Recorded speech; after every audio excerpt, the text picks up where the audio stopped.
Chapter 19. On the third new moon after the people of Israel had gone out of the land of Egypt, on that day they came into the wilderness of Sinai. They set out from Rephidim and came into the wilderness of Sinai, and they encamped in the wilderness. There Israel encamped before the mountain, while Moses went up to God.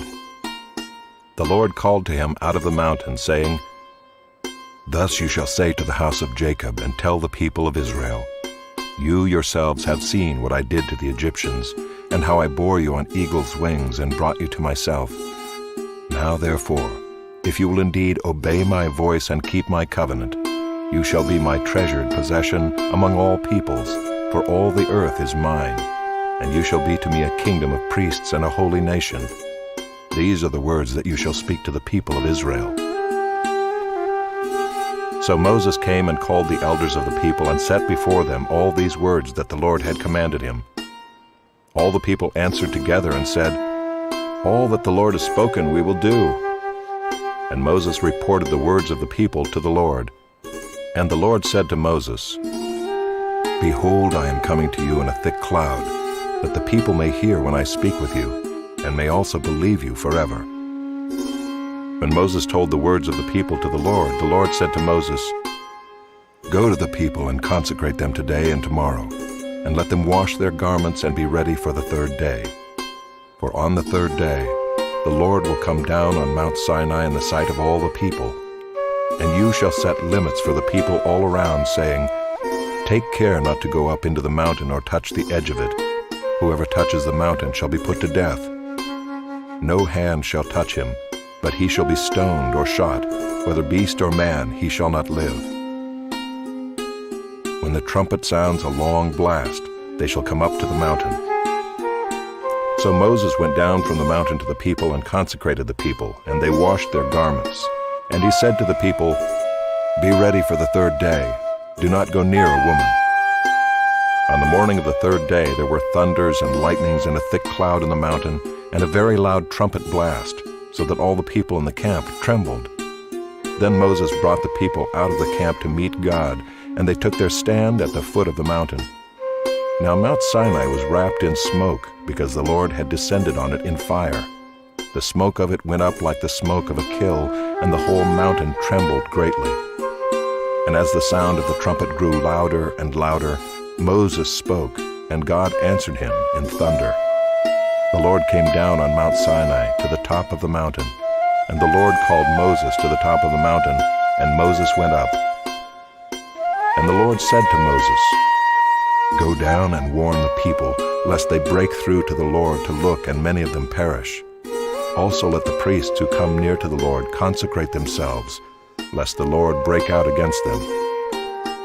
And Moses said to the Lord, "The people cannot come up to Mount Sinai, for you yourself warned us, saying, Set limits around the mountain and consecrate it." And the Lord said to him, "Go down and come up bringing Aaron with you, but do not let the priests and the people break through to come up to the Lord, lest he break out against them." So Moses went down to the people and told them.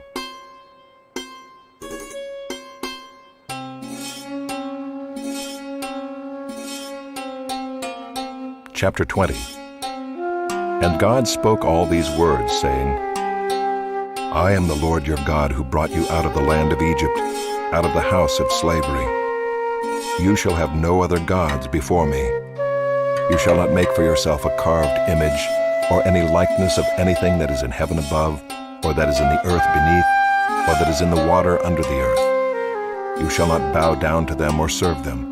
For I, the Lord your God, am a jealous God, visiting the iniquity of the fathers on the children to the third and the fourth generation of those who hate me, but showing steadfast love to thousands of those who love me and keep my commandments. You shall not take the name of the Lord your God in vain, for the Lord will not hold him guiltless who takes his name in vain. Remember the Sabbath day, to keep it holy. 6 days you shall labor and do all your work, but the seventh day is a Sabbath to the Lord your God. On it you shall not do any work, you or your son or your daughter, your male servant or your female servant, or your livestock, or the sojourner who is within your gates. For in 6 days the Lord made heaven and earth, the sea and all that is in them, and rested on the seventh day. Therefore the Lord blessed the Sabbath day and made it holy. Honor your father and your mother, that your days may be long in the land that the Lord your God is giving you. You shall not murder. You shall not commit adultery. You shall not steal. You shall not bear false witness against your neighbor.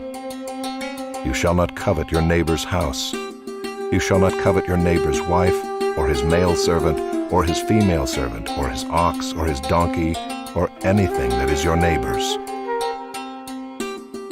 Now when all the people saw the thunder and the flashes of lightning and the sound of the trumpet and the mountains smoking, the people were afraid and trembled, and they stood far off and said to Moses, You speak to us, and we will listen, but do not let God speak to us, lest we die. Moses said to the people, Do not fear, for God has come to test you, that the fear of him may be before you, that you may not sin. The people stood far off, while Moses drew near to the thick darkness where God was. And the Lord said to Moses, Thus you shall say to the people of Israel, You have seen for yourselves that I have talked with you from heaven. You shall not make gods of silver to be with me, nor shall you make for yourselves gods of gold. An altar of earth you shall make for me, and sacrifice on it your burnt offerings and your peace offerings, your sheep and your oxen. In every place where I cause my name to be remembered, I will come to you and bless you. If you make me an altar of stone, you shall not build it of hewn stones. For if you wield your tool on it, you profane it. And you shall not go up by steps to my altar, that your nakedness be not exposed on it.